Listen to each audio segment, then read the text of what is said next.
Ohio State versus Minnesota. What a game this was. And we have got to break it down, especially with Ohio State moving on to Oregon next week. But PJ Fleck showing that he is a great head coach, and we need to talk about it all. Before we do, as always, y'all know the drill. I want to hear from you. Hop down to the comments. Give me a Y for yes or an N for no. Are you excited for Ohio State versus Oregon? Let me know what you're thinking. And if you are new to the channel, be sure to subscribe, hit that bell notification, because I do constant college football content, and you don't want to miss any of it. And if you enjoy this content, be sure to like and comment down below. Those interactions, though small, are massive to content creators such as myself. But with all that being said, let's break this down. Because Ohio State came out last night and the eyes of the college football world were placed upon the quarterback position where CJ Stroud makes his first start for the Buckeyes. And he came out looking good, but he hit those early and inexperienced quarterback struggles, and we got to see him work through that as the game progressed. Now, if I'm looking at positive takeaways, we'll start out with Ohio State. Even though CJ Stroud had a struggle period, once he got that touchdown in the second half, he really looked like he settled into his own and finished the game really well. The other positive that I think even more so than CJ Stroud finishing well, because that's what you really want to see. It's only natural that an inexperienced quarterback, as young as he is, will have growing pains, especially against a team like Minnesota, who I think a lot of people underrated going into this game. For those of you that have been around the channel before and saw when I linked up with the Horns Down podcast, we were talking about some of our top games of the college football season. And we ping-ponged with this Ohio State-Minnesota game as one that would be surprising because I felt like Minnesota was a team that a lot of people were overlooking. They were really solid and they're very well coached. And we saw that last night. I think this is a Minnesota team that a lot of people are going to be excited going forward to watch. Really, really sad to hear about their running back because that guy right there was unbelievable. Mo Ibrahim, hopefully he can get healthy and, sky's the limit for the rest of his career. We saw just how talented he was. But looking and staying with Ohio State before we ultimately move over, Ohio State has a ferocious run game. I mean, they have three dudes that are spectacular. But first and foremost, we need to talk about the true freshman Trayvon Henderson. Trayvon Henderson being a guy who was a five-star coming out of high school, and we heard big things from Ohio State staff in the springtime about Henderson. I mean, this was a guy who early enrolled at Ohio State and was already drawing rave reviews, and last night we saw why. This kid right here has got special ability, and we saw on that screen pass that he has a rare burst, and that was something that it didn't really surprise me to see him turn on the jets and just go. If you watch his high school highlights, this kid can flat out fly. He's going to be a really special running back. I'm really excited that we get to watch him progress throughout the year because I think we're going to be seeing a heavy dose of Trayvon Henderson. The other thing we found out about Ohio State is their wide receivers in Olave and Wilson are really solid. That's a really great dynamic duo for Ohio State, one that will help CJ Stroud along.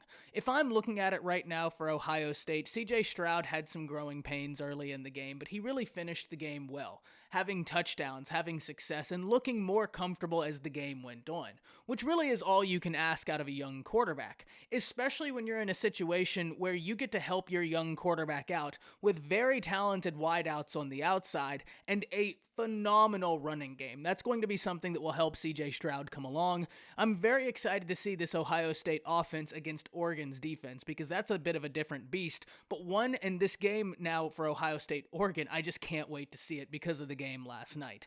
I'd pinned that game as a top 10 game of the college football season. I think last night only reinforces it. And as much good as we can talk about with the Ohio State offense and how they finished, we also need to talk about what Ohio State could work on because that defense had some woes, giving up 400 plus yards to Minnesota in a game where Minnesota's most experienced receiver didn't play, and they kind of had a hard time getting the passing game going with any consistency. But Minnesota's rushing attack was phenomenal, and that's what we're talking about when we talk about Mo Ibrahim.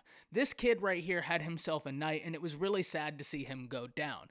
Minnesota played a great game. They had Ohio State on the ropes. But one thing I've talked about throughout this week that really came to rear its ugly head was penalties and discipline. And I talked about that when I was talking about my preview of Alabama-Miami, that Miami had a really large tendency to get themselves in bad positions with penalties whenever they were finding themselves ahead in the game. And then I also talked about it with that Nebraska-Illinois game. And it showed itself once again in this game, because if you're Minnesota, you are playing a phenomenal game. But it is next to impossible to beat a team like Ohio State if you're playing Ohio State and yourself. And what I mean when I say that is with about 7 minutes and 15 seconds left in the third quarter, Minnesota was up 17-21. Momentum was completely in their favor, and an unnecessary roughness penalty put them way behind the sticks. Now, ultimately, Ibrahim, being the beast that he is, was able to bust off a huge gain, but it was completely negated because of an unnecessary hold. When Minnesota got themselves behind with that double penalty, that was really the beginning of the end. The momentum had completely shifted. Stroud was really beginning to feel himself in the second half anyways, and had a really solid third quarter. But that was the beginning of the end for Minnesota, was when they had those penalties, those lapses. Because when you're playing Ohio State, like I said, you cannot play them and yourself. It makes it way too difficult. Ohio State is too talented, too well coached. So what do we do going forward with this game? Well, first and foremost, if you're Minnesota, I would feel good about this game. I would take things away, especially knowing that your receiver that has the most experience will be coming back sooner rather than later. But at the end of the day, the loss of Ibrahim is huge. That guy right there had himself a spectacular night, and he looked to have a really, really awesome start to the season. It's just really too bad. I always hate to see injuries like that. Really too bad to see him go down. But Minnesota is in a position where they get Miami of Ohio next week, so they can kind of tune some things out and progress throughout the season nicely. I'm very excited to see PJ Fleck lead this team throughout the rest of the season, because I think they've piqued the interest of a lot of people.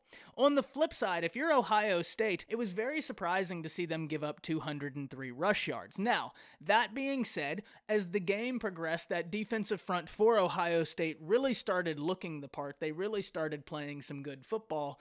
But I'm very interested to see how this defense for Ohio State progresses, because the secondary had some questions. I understand Sevyn Banks didn't play, but now we're in a position where we have to wait and see how severe the injury of Josh Proctor is. Before hitting record on this video, I was looking up, I couldn't find any news.